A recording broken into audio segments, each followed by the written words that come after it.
I'm Paul Carter, founder and creative director of Get Carter Productions, and we are absolutely delighted to host the only 2019 Radio Audio Week event outside of London. Thank you, very good. And we think it's a really important one.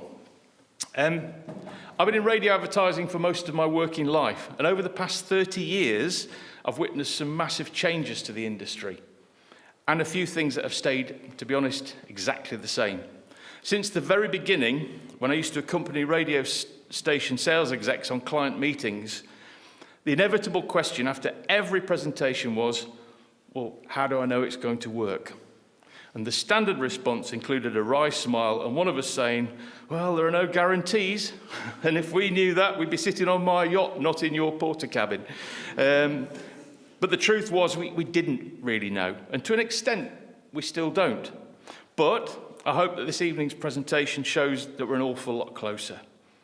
I've been very fortunate to surround myself with great people and some brilliant clients over the years. And the fact that we've had so much success is the reason we're still thriving and still building the experience to kind of inherently know when something's right or very wrong with a radio commercial. We've done it the hard way. We've learned about success through trial and, yes, occasional error, but that's changing. And to show you what success looks like and how it can be measured using science, please welcome one of the UK's leading research companies based here in the Northeast. Ladies and gentlemen, please give it up for DRG Global's Dr. Judith Welford. Thank you.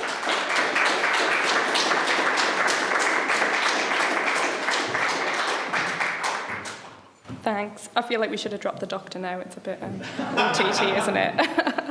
I'm really pleased to be here today, actually. We do a lot in radio, which I'll tell you about. But what we were invited here tonight to do is talk to you about how we work with various clients, advertising agencies, brands to prove that their advertising works, and specifically their radio advertising tonight. My background is, so I am research director of DRG. Some people in the room might know us as Dipsticks Research. We rebranded a couple of years ago to bring all our brands together under one identity. I've worked in commercial radio across public sector and private sector working with public and private sector clients for the best part of a decade now. Before that, my background was academic, studying a PhD and teaching a little bit as well in history. So I'm not unfamiliar with places like this. I spent a lot of time in the past in buildings like this. So that's a bit about me.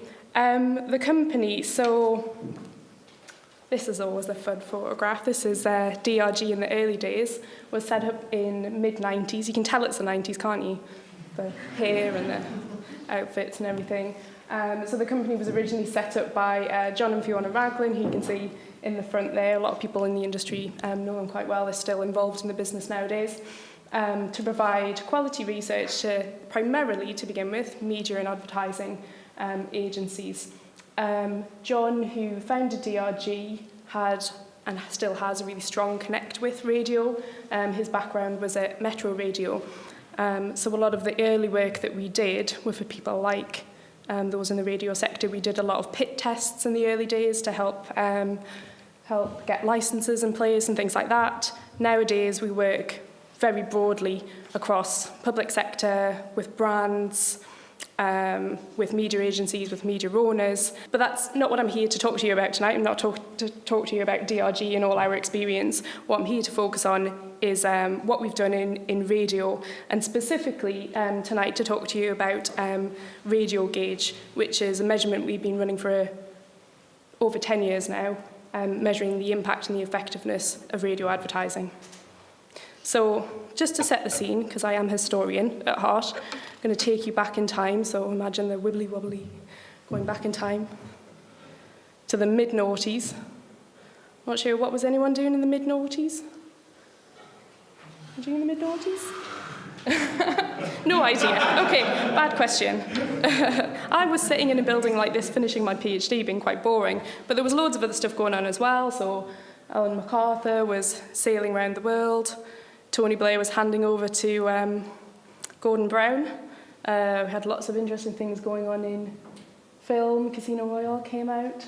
Doctor Who was back on the TV again. Richard Dawkins releasing his The God Delusion. And in music, we had Rihanna, who we were all blaming for the worst summer we'd ever seen, because it was raining, obviously.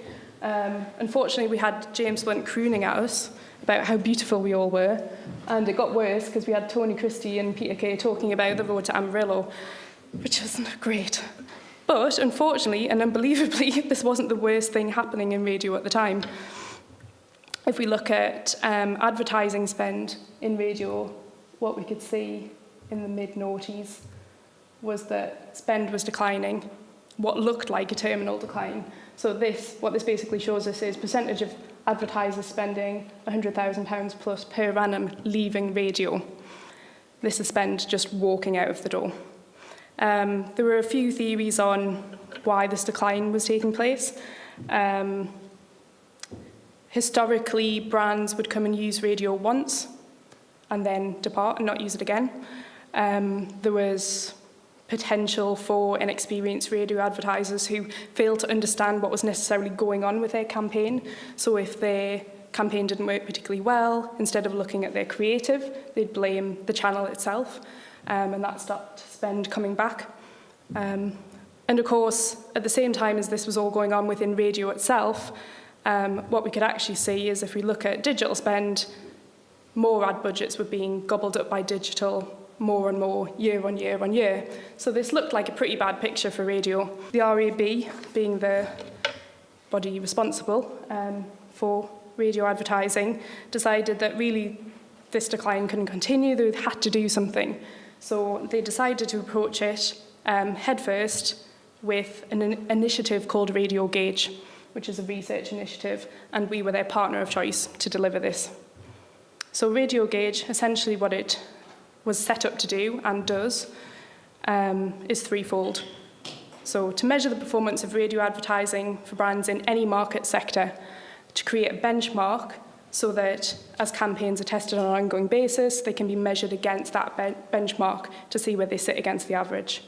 It wasn't just about measuring that campaign itself, though. It was about understanding the impact of the creative in radio advertising as well, because this was felt to be a big gap, understanding the creative, how it worked, what its impact was. And finally, to actually educate and encourage advertisers to improve their performance, so a continuous improvement.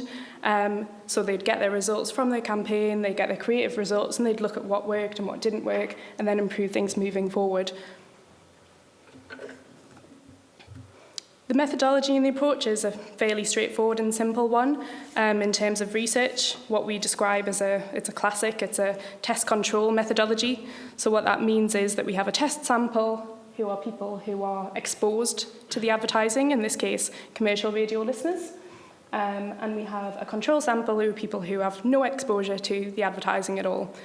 And then simply what we do is we measure their awareness levels on a campaign basis across brand awareness, brand perceptions, advertising awareness, brand considerations, and a creative suite of questions, which is within the survey we deliver, which is called the 5 Eyes Creative Score.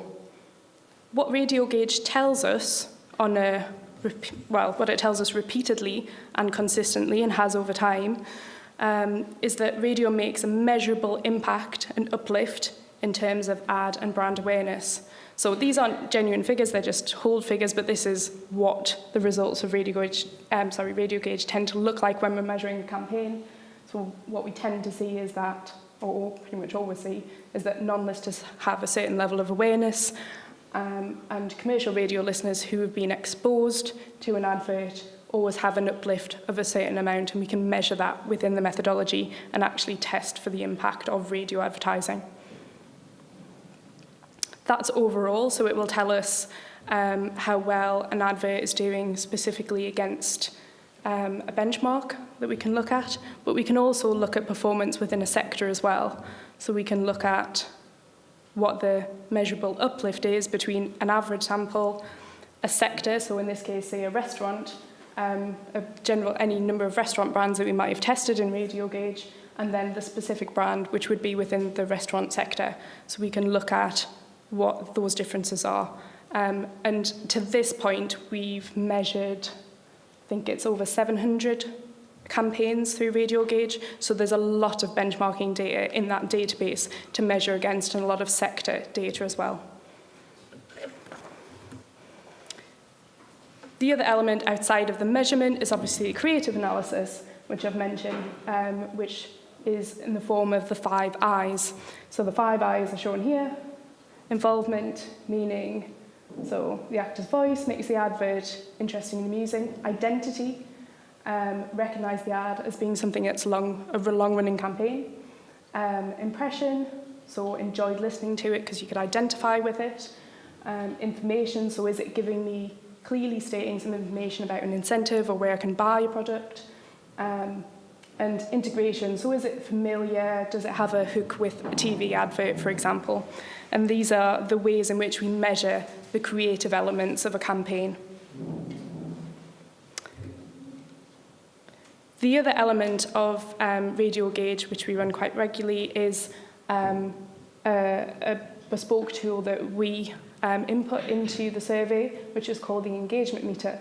So probably the best way to see the engagement meter is to see the engagement meter. But what I wanted to show you, because this is a session about radio advertising, is to play some of the best measuring or best performing radio ads that we've tested through Radio Gauge. So. Say mama. Daddy. Alexa, play the Ting Tings. That's not my name. That's not my name. 40 million songs. One for every moment. Amazon Music Unlimited. Start your 30-day free trial today. Automatically renews monthly or annually. Cancel anytime. You take the Cadbury Pots of Joy chilled dessert from the fridge. You anticipate the taste of the real melted Cadbury milk chocolate, the creamy yumminess begging you to peel back the lid. Then you remember you're still in the supermarket. Cadbury Pots of Joy chilled desserts, Cadbury Dairy Milk, Cadbury Caramel, and right now special spooky Cadbury Scream Egg for Halloween. Free the joy! We'll keep on turning. Proud to keep on burning. Rolling on the river. With breakdown cover from the AA, we'll do whatever it takes to make sure your big wheels keep on turning. Our mechanics usually get you going again in 30 minutes. Breakdown cover from the AA, because anything can happen.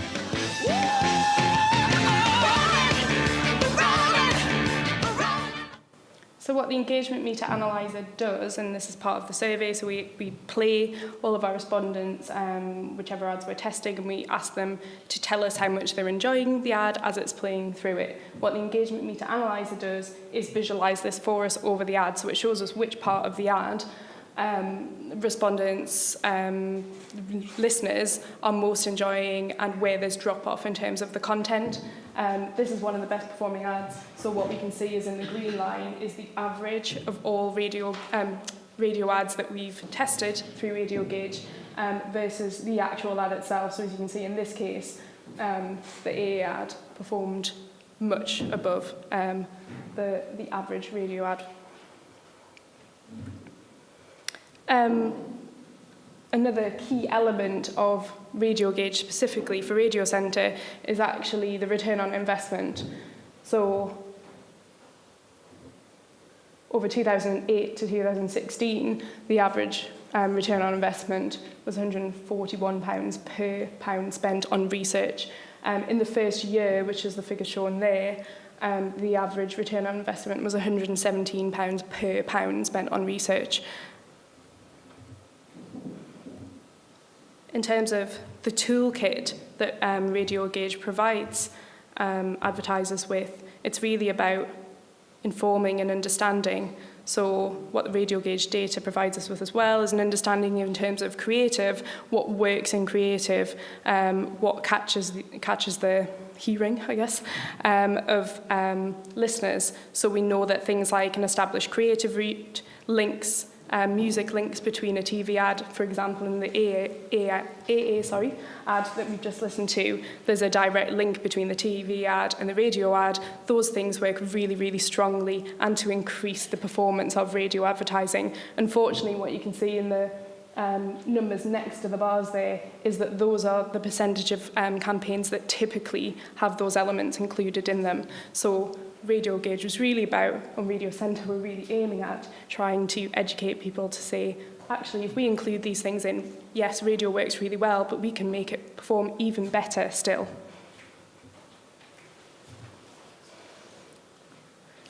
And Radio Gauge data is used in loads of different ways. So this is from the Radio Centre website, which is Predict, which if anyone hasn't hit the Radio Centre website and looked at Predict, I'd recommend that you definitely do, because it's really versatile and is a really great use of Radio Gauge data. And what that allows you to do is look at predicting uplift in different sectors, predicting uplift amongst different media, and also getting a sense of what the best performing radio ads are out there. There's a lot of versatile stuff and research on the Radio Centre website, so there's loads to learn there still. Of course, Radio Gauge, I don't know how many people in the room have used Radio Gauge before, whether you have or not. There are certain criteria for using Radio Gauge. So Radio Gauge the research is delivered for free to advertisers, but your campaign has to be national and you have to be spending a minimum of 300,000 on that campaign. So not all campaigns do qualify.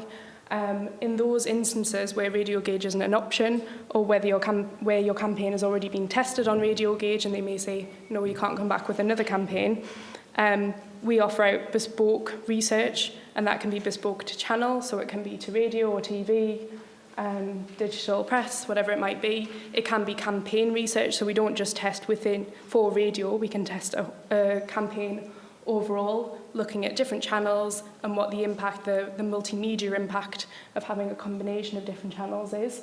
If your campaign is regional or it's targeted, we can test that as well through bespoke research. What we can also offer and do quite regularly is creative pre-testing. So Radio Gauge is great in the sense that it provides you with a lot of information about how your creative has performed, but what it doesn't necessarily do is give you that information before you've pushed out that creative on the radio. So one of the things that the guys in my team do is work closely where the timescales work with clients to creative pre-test before a campaign has even hit the radio. That's it.